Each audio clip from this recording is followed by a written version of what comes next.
Since by now I suppose you are confused which religion you should join, I therefore will ask one more point to be made about Islam by Dr. Dov Maimon.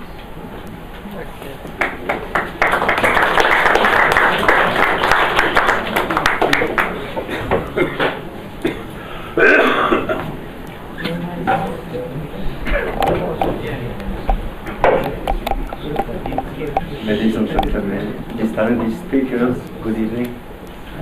I'm the only speaker who is not the author of the paper. I mean, I don't have a paper. I'm in the book of Eugene and Alan. So my presentation today will include two parts. I will first summarize the comprehensive article of my teacher Paul Fenton, who has written the paper, and then present an alternative opinion regarding what could be done to improve Jewish-Muslim relations. If I mention Paul Fenton, I want to say that first, I was in the room with Alan Goshen as a student when Alan Goshen and Yehuda Gelman tried to make this first 15 years ago, this program in Bet Morasha. And I've been with the summer school with Alan Goshen, and it's part of a lot of things I've done later on. But because I will go like a very scholar thing, very simple, because I thought that I have to do that, so I will do it very simple, yeah. So you understand that we have been with very sexy things, Hinduism and Buddhism, no God at all, and I'm going to speak to you something that we all know about it. I mean, you know that there is no real theological dispute with Islam. It's just a family business. It's just, we're just brothers and so on. And regarding I remember I've seen Alan speaking of three levels of what's happening when you meet with someone who is a spiritual person. And I will do what few things that have been said before. I remember one day I was in Sarajevo in Bosnia, and I was speaking about Judaism, and we have a Sufi master from Iran. We are not good friends today with Iran, but he was from Iran, and he was all the hours just copying. You make a copy of Rabbi Kook translation. So because he didn't see anything different between what the many quotes of Rabbi Kook and what he knows from his own Sufi masters. So we know that we have so this is at the existential level, and then we have the moral level, and then we have the spiritual level. At the three level, we have no real problem with Islam. So I'm now coming back to my presentation to make it very short and very simple. Listen. So I will start historical review of a relationship which is one of the conflict despite religious closeness. Judaism and Islam claim to be founded by Abraham. From this common Abrahamic and biblical origin, a long history of religious encounters and influences in medieval times created a lasting intimate proximity. The two faiths share many similarities, as all you know. They demand pure monotheistic faith and a commitment to their peers. Both are Semitic religion, I mean tribal. It's very important to be part of that. Even the idea of chosen people is very common both to Judaism and to Islam. So it's, we don't really have, we don't have problem with most of the things that Alan Goshen talk about. Regarding legitimate relation, Avodah Zarah, there is no real Avodah Zarah in Islam. Religious truth, we don't have a real problem with that. And so with Islam, we are really in the, there is not so much thing to say why we are not so good together. And then we are going to see why sometime when you have good brothers and feeling in the same family, and we can learn from the Bible. The history of the Bible is always between two brothers. It's about what happening to us between Islam and Judaism. So they are grounded, both Judaism and Islam are grounded in sacred text. The text is very central in Judaism. The text is very central in Islam. It's not the story of the Christianity, when it's more the church is in the center. And both religions prescribe stringent communal norms encompassing all aspects of life, from morning to night. We have a lot of norms regarding food, intimate relations, business, interpersonal relations, mandatory daily prayers. And so both are date halacha, it's religious, it's something we have behavior. It's not something regarding the feeling or belief, it's a matter of what you do. And they are totalizing to religion, they are encompassing regarding interpersonal relation, political things, view, social. So they are very, very similar, and they mostly say the same thing. So and practice of justice, compassion, and even the languages, Hebrew and Arabic, as you know, are very close.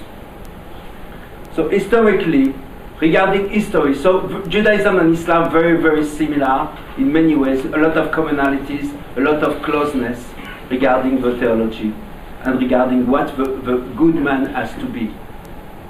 Historically, it was first Judaism that influenced the newly born Islam. Many of the belief and religious practices of the Jewish tribes living in the Arabian Peninsula have been adopted by the Muslims. However, following its phenomenal political success, Islam emerged with its own theological and philosophical system and established itself as a thriving, hegemonic civilization. In the 9th century, 90% of the Jews live under Islamic rulers. So most of the Jews we've been with Islam, from Pakistan to Spain, so it was very clear, most of the Jews were there. The Tosafist and even Rashi, it was before Rashi, but at this time, most of the Jews, there is no Ashkenazi at all, or almost no. So, and it was the formative period for Judaism. And then the Islam exercised a critical formative influence on Jewish philosophy, grammar, linguistics, hermeneutics, legal system, religious rituals, and even mysticism. So the influence of Islam is critical in every place in Judaism. And so deep the influence that we are really looking so similar. Even in the first step, we have been first the people, and why the Jews have been so close to Islam? Because they feel somewhere very much like in a family, because they know there is a lot of Judaism in the beginning of Islam, and then this thing has afterwards be somewhere in Islam and better get, because when you're hegemonic civilization, you get a lot of good people who are able to express much better than the small people that the Jews have been. So, like as Paul Fenton writes in this paper, no cultural encounter can be said to have contributed as much to the shaping of Judaism over the past millennium as that of Israel and Islam. So, although tacitly accepted Islam's cultural ascendancy was never openly recognized by the sages of Israel, who continued to vacillate between an attitude of refusal on one side and receptivity toward the new religion. So, I said at the first instance, when the Prophet of Islam offered the Jews his new religion in 622 in Medina, their first reaction was one of refusal and not receptivity. Jews did not accept it. And this is simple. Every human society do not like new prophets who claim to deliver new revelation and to accuse you of professing an outdated and false religion. Therefore, the first attitude of Judaism toward Islam was refusal and delegitimization. This attitude is common to most new religion and ideology. Judaism opposed paganism, Christianity claimed that it was the only way to get salvation, and Islam accused Judaism and Christianity of being false religion. This is just a matter of, like everywhere, when you have someone who has a new product, he has to say that he has something better than the others. So if no, he has no reason to exist. So it's just a matter of every religion has to say that the other religion are not okay. It's at first, at the infant stage. What happened with Nostra Aetate is when you get to be adult, at this level you don't need anymore to define yourself by negating and denying the other. This is something as mature state of religion when you don't need anymore, at least to say something bad about the people who have been before you. Judaism doesn't need to say something about the people who come after. Like Islam has nothing to say about Baha'i. They just say we don't need them. They don't bring us any newness. So I want to say, if there is so classless, if everything's so good, why is everything so bad with Islam today? Yeah? So I want to go to the sociological dimension. I have no choice. We have to go there to understand what happened with Judaism and Islam. So today Jews have widely accepted the existence of Islam and do not see it as idolatry. It was not always the case. Before, in the beginning, Arabs raised a tradition in Judaism that Arabs are idol worshippers, and we all know that there is some traces of idolatry in Islam. But what we know, and we have been quoted now before from Yehuda Levi and from Maimonides, but at some point Judaism say, okay, maybe they have some traces, something that we get from idolatry, but as Maimonides said about Islam, it's pure monotheism. Emunata yichud lelodofi, so it's pure monotheism. And then I go to what does it mean for us. I don't speak about sociology, it's so clear, but so I will go to the more theological dispute. Okay, so what we can say, when Maimonides says that Islam is pure monotheism, what does he say? He tells us that Islam has nothing new to tell us. It tells us, so in some way you say, oh, it's so nice, but Maimonides said that it's pure monotheism. But if you hear well, you understand that it is telling you there is no reason, there is no theological reason for a Jew to convert to Islam. Because he has nothing, it's no Trinity, not Holy Eucharist, there is no incarnation. This is something which is challenging for Judaism. What Islam is not challenging Judaism regarding theology. It's challenging because of a religious experience, because of the seriousness of the people who practice Islam, because you meet spiritual masters there, and people who are very spiritual, but not regarding theology. Islam is not a threat to Judaism regarding theology. This is something important to know. So what happened regarding history, I think we all know that, but Muslims claim that Muhammad was the last of the prophet, and that Islam embodied the Christian truth of the original monotheistic message, which has been adulterated by Jews and Christians. So all the biblical prophets have in fact been Muslims. This is simple. Abraham was a Muslim, and everyone, all the prophets. So they say we are the people who have just falsified the scripture. This is the accusation of a Muslim. And one old thing, what happened with the Jews, unlike what happened in the Christian countries, when the Jews have some kind of disputes, in Islam it's not acceptable at all. You cannot say nothing against Islam. So the Jews have been completely silenced. They have no opportunity to say something against Islam. If you say something against Islam, you can be killed, or at least you will not be al-dima anymore. So you are going to be in some way completely excluded. So there is no way to have a dispute. So what do the Jew when you are accused of doing that? You have to reject. As a rabbi, you have no other way to, if you want to reject, to oppose, and to avoid apostasy of the people, you have to say that you are the best product on the market. You have to say that Judaism is better. So the only thing that you do, and you look at Yigdal, Elohim Chai, and also what you do, we say the tradition of Moses didn't change, will not change. There is no possibility for a new revelation. But it's exactly, in some way, it's just opposing what the accusation of Islam. So it was this kind of dispute for a long, long time.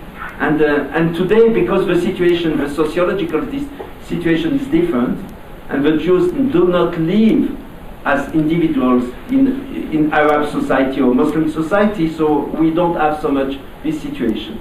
And we have other problem with the existence of the state of Israel as a sovereign state in an Arabic and a Muslim environment, but it's something which is not so far away from what happened before. But it's in fact it's also a theological situation. That it was in fact normally what we have in this region is a political and territorial dispute. It's nothing to do with religion. But from the last 20 years, we see that what happened in Gaza, we are fighting with real, serious Islamist people who really believe in God and really go according to their religion. So it's not people who have a strong identity. You said before, I heard here, that people who have a strong identity don't need to make some disputation. It's not always true. Some people sometimes have good identity, very strong, and they don't like the others because they don't need any need to go and to meet with the others. So I now go to the receptivity. So refusal, Paul Fenton says sometimes it was abusive, sometimes it was defensive, sometimes it was aggressive. That's simple, but every time that you have to make some way, sometimes you say good things, sometimes you say bad things, but you have to have a disputation. But regarding receptivity, this is very interesting. As I said, we have been very much influenced. All the Mishneh Torah and the Shulchan Aruch is according to legal categories of Islam. It's not like the Talmud. Talmud is associative thinking. And then we have somebody who take exactly the categories of Islam and make a book of legislation regarding the language, regarding the poetry, regarding most everything. And more than that, for example, when you go to a Sephardi synagogue, it's very clear that the cantillation is very close to Islam. And when you look to what's happening regarding the bakashot, you know, when people singing is so close to Islam, and there is no other way. I mean, to understand that we are very, very close. The music is so close to Islam because of the closeness, and because the people, when you meet serious people in Islam, you understand that you cannot say these people are not idol worshippers. You cannot say nothing about them, but just to say, I have in front of me, face to face, a person with a real serious spiritual believers. So what could be the language? And this is exactly what happened with Maimonides. And if in Alan asked me to talk a bit about the descendants of Maimonides, I will go to a few things about that, and I make some kind of conception. The most deepest encounter between Islam and Judaism with the son and the grandson, and for 6 generations with Maimonides. We call even that, Paul Fenton called them the Jewish Sufi, because they just say, like Sufism, that we have some kind of a veil between you and God, and we have to take away this veil to see God. And they say it's so close to Judaism. It's just we have to take out all these veils, and it doesn't matter if you have to pray 3 times a day or 5 times a day, if you don't eat that or you don't eat that, if you don't drink wine. It doesn't matter. All these ritual things are not so much important. It's just a matter of cultural thing. What's important, what is the most important is to be in front of God, and you want to be close to God, and you have to work on yourself to take out your ego, and you have to take out of all the things that are an obstacle in the way to God. So what we can, the most important thing we have learned from Islam, it was the science of the heart. I mean, Judaism has been accused and apart rightly to be formalist. You know, to have a lot of legal thing, and it's a doing thing. It's not so much about the kavanah, naya, about the intention. So, and Judaism, we don't mitzvot lo lefi kavanah, and what is important for us is what we do, and not so much what we think. At least you cannot control, you cannot check if people have good intention, but we can check what the people are doing regarding behavior. So when the Jews, when they look at Muslim people, they see that some Muslims are very serious regarding, they wake up very early in the morning, they wash themselves so many times before they pray, and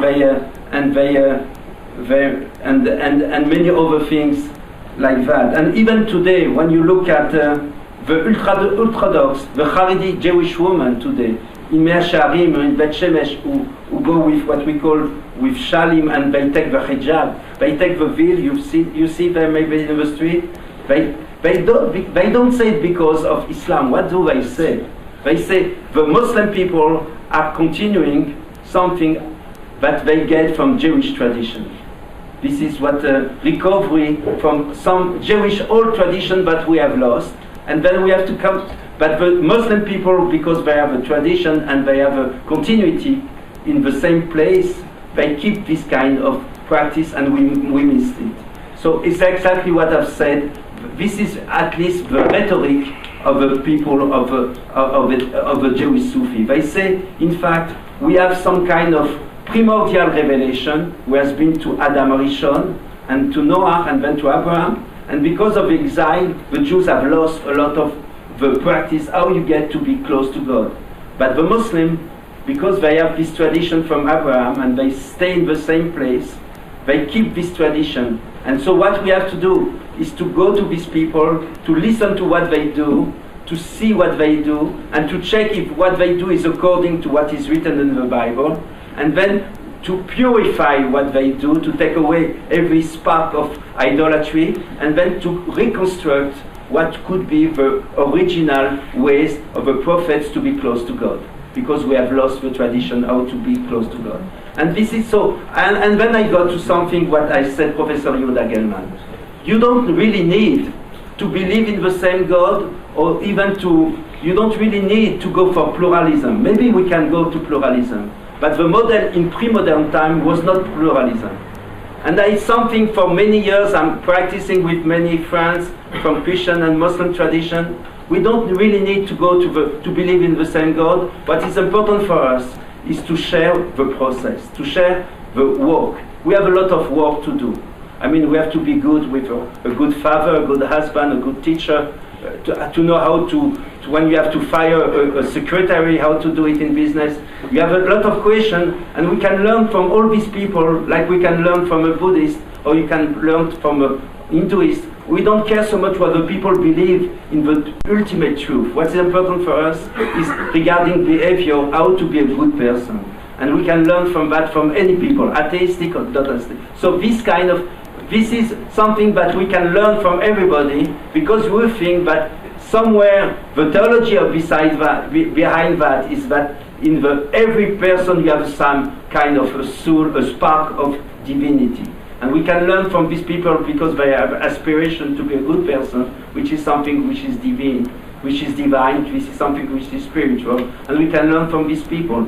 And this is, I think, most of the things that the people, this is the intuition of most of the people in Muslim countries. We have been a lot of relationship. My grandfather was the chief of the community in Tunisia. It was clear. They have so good relationship. They're studying together with Muslim master, and they never seen a difference, because they know that we are exactly in the same boat, how to be a good person. And it's not enough what is written in the book. It's not written in every book. What we have to do is to be a good person is very difficult. So what I want to say regarding, and so what I want to say regarding the concept, to go to now to some kind of conceptualization of what we happen now. All what we have learned from Maimonides, or from the Kabbalist people who say that Islam is a compassion, it's something very good. It's just too much good. You know, it's a klipat chesed. It's the how do you say that? Screw of compassion. It's excess of compassion. The problem with Ishmael, which is the archetype of Islam, is because is somewhere too much compassion. When you go too much compassion, you go to forbidden desire, to ta'avot. And regarding Christianity, the Kabbalist people and the Hasidic people in Eastern Europe say that it's something like it's more severity. And when you have too much severity, you go to something which is not right. And at the same way that we see Judaism, the Jewish Shabbat, it's just between the Friday and between the Sunday. Every religion perceives itself as in the middle, and the middle way and the best way to be. But this is just a matter of rhetoric. what we can say, all that, what I can say is, we have a model of pluralism, but maybe we have to think again. But what my personal experience says, but we don't really need to go for this kind of pluralism, if we want to live in coexistence, which is maybe the most important thing we have to do in this country with Muslims. What we have to do is just, we can add another paradigm, which is mutual paternalism. I mean, inclusivism, according to the terminology that is used in the book. I mean, paternalism, I say, when you say the model of that the Jewish Sufi, or even Maimonides, when we have a quotation that we heard before, he says that the Muslim and the Christian are in some way like infants. They like in the smaller level of revelation, smaller spiritual level than the Jews. And when they grow up, at some time they will maybe get to the level of the Jews. Okay? But the Judaism an ultimate and complete comprehensive truth, and the other religion only a spark of this truth. And then what we have to do, but we can learn from them, because sometimes at all levels it's something theoretical, and at their level it's something which is practical. So we can learn from these people how we can learn a lot of people even if they don't have the ultimate truth or not the pure truth. So, but what we can do at this moment anyway, so the model of paternalism means that you say that Christianity is a good religion, but it's not the best one. If you imagine God as a mountain, climbing on the mountain, and you can choose your path to go up. Normally you do it according to your own tradition, to your family, what my father was doing. So I will go according to Tariq Musa, I mean the path of Moses, and the Christian people will go on Tariq Isa, the path of Jesus. And the Muslim people for sure will go according to the path of Muhammad. Everyone is going his own path, and we have anyway to climb. And if you don't climb, you never get there. And you have to follow guidance, to have a guide to give you that. And every one of the three people, of the three religion, according to mutual paternalism, believe that his path or her path is the best one. You understand? So it's very simple. Everyone thinks that he's on the best path. This path is going to the top, and the other path don't go to the top. But at the moment, what I have to do is to follow my own path, and maybe to learn from the other, but mainly to skip on my path and to climb the mountain. And this, what I can tell you, that according to this paradigm, we can find not pluralism, but at least coexistence. And this is maybe something that we need very much in this country.